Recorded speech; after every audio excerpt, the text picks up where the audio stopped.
मी उद्योगमंत्री झालो होतो।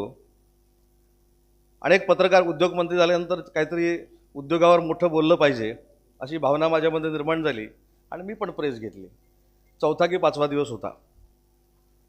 ती पत्रकार परिषद साहेबांनी बघितली आणि साहेबांनी मला फोन केला।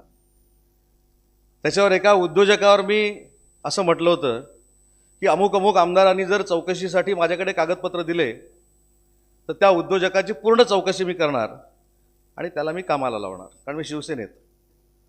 साहेबांनी मला फोन केला, तू उद्योगमंत्री आहेस, उद्योगमंत्री असताना उद्योजकांवर अशा पद्धतीनं पत्रकार परिषद घेऊन बोलणं हे योग्य आहे का याचा विचार कर आणि उद्यापासून जिथं कुठं पत्रकार परिषद आहे तिथं ही चूक दुरुस्त कर, कारण उद्योगमंत्री हा उद्योग आणतो, उद्योग घालवत नाही हे सांगणारं नेतृत्व पक्ष बाजूला ठेवून आपल्या सगळ्यांना मिळालेलं आहे।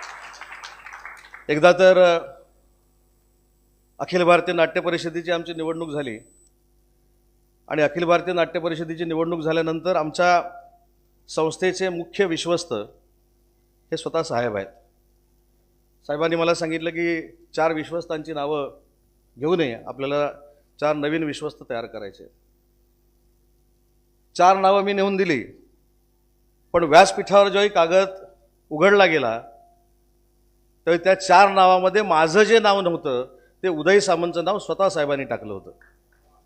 हे मी एवढ्यासाठीच सांगतोय की राजकारणाच्या पलीकडे जाऊन कशा पद्धतीनं विचार करायचा, कशा पद्धतीनं देश चालवायचा, कशा पद्धतीनं महाराष्ट्र चालवायचा हे जर कोणाकडनं समजून घ्यायचं असेल तर माझं वैयक्तिक मत आहे की शरद पवार साहेबांशिवाय दुसरा पर्याय नाही, हे आपल्याला देखील माहिती आहे।